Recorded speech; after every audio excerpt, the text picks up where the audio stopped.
Recently, the WGA held its annual Green Coat Gala, raising money for the Chick Evans Foundation. This year's guest speaker was the legendary Lee Trevino.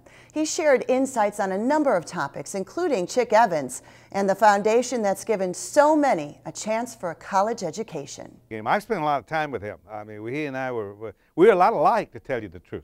We laughed a lot and we did a lot of talking. And matter of fact, when I came back in 1971 from the British Open, where I had won the 3 in a row, the U.S., the Canadian, and the British, he was at the airport because the Western Open was being played that year at Olympic Fields. The thing that you have to understand is you really don't learn to appreciate someone when he's living and realize what he has done for so many people. And as a matter of fact, I was talking to Jeff about it, and I says, you guys, this is like an alum. I said, you've got 10,000 kids that have gone off their scholarship, and now they come back, and hopefully a majority of them, or maybe all of them, are very successful, and hopefully they don't forget how they got there in the first place. Be careful what you wish for. And seriously, when I tell you this, and I'm going to tell you this story, and for people that are non-believers, you understand, because I died that day, and he told me he had enough pros up there already. He had Demerit and all these people. He said, I don't need you up here. And I mean, I saw the other side. It was wonderful. It was a hell of a lot better than here. It was really nice. It was really nice. But I wanted to tell you what happened here. We played the U.S. Open at Medina the week before. And then we just came across and we're going to play Butler for the Western Open at the time. And I remember I'm standing on the first tee at Medina, and it started cracking. It started lightning and raining, and it started getting bad, and I hadn't teed off yet, and there were about 10,000 people on the tee watching us. And I'm sitting there talking to them, entertaining them. And a security guy comes out of the clubhouse and told me to get back in the clubhouse because they told me that all the players had to go in.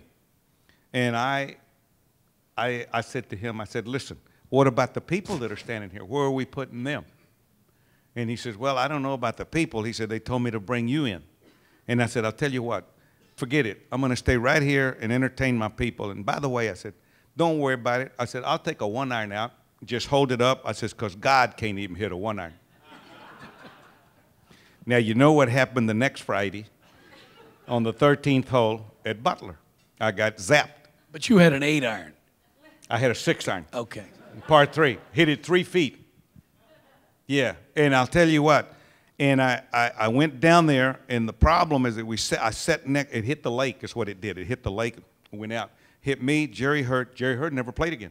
He was a hell of a player, as you well know. Yeah. And Jerry Hurd would have been a superstar. Bobby Nichols also. Bobby Nichols had hit. But Bobby Nichols was already, a little bit this way. He was already up there. I think I would just try to, he's forgotten who he is. He is the best. He's Tiger Woods.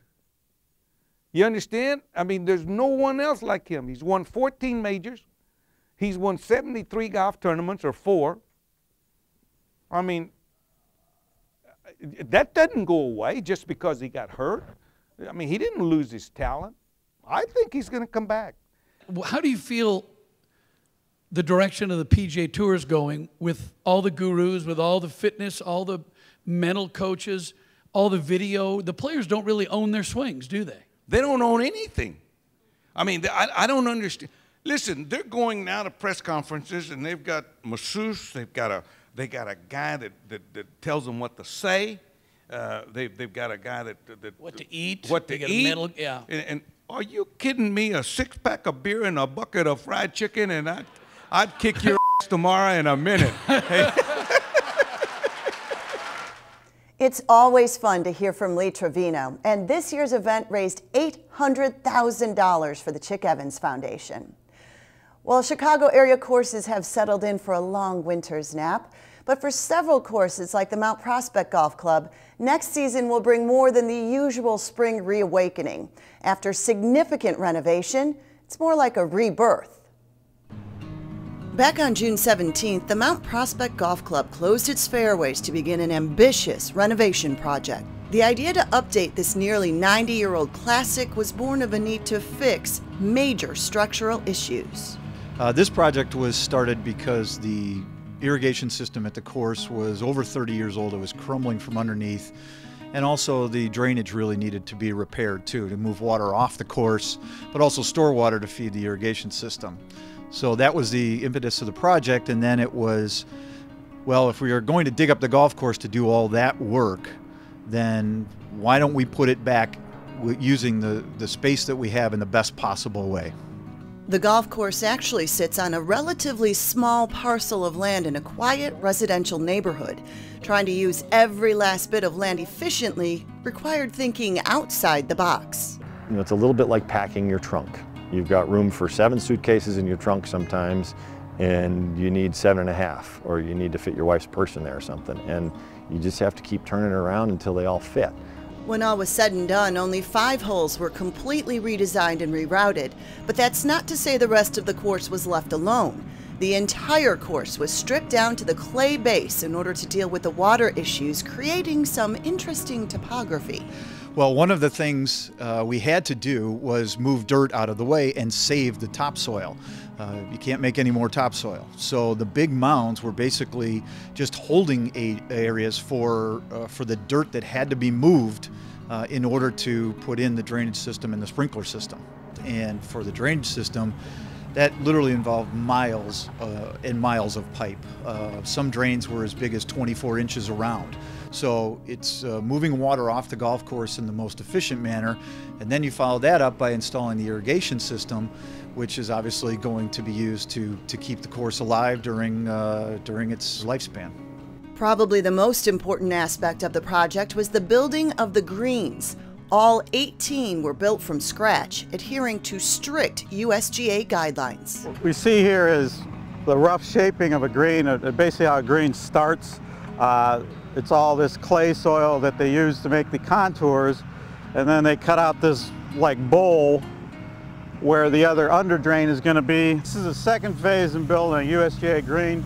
After the rough shaping and the blacktop the black dirt is spread back around the surrounds of the golf hole, you come through and they call it the under drain, or draining the green.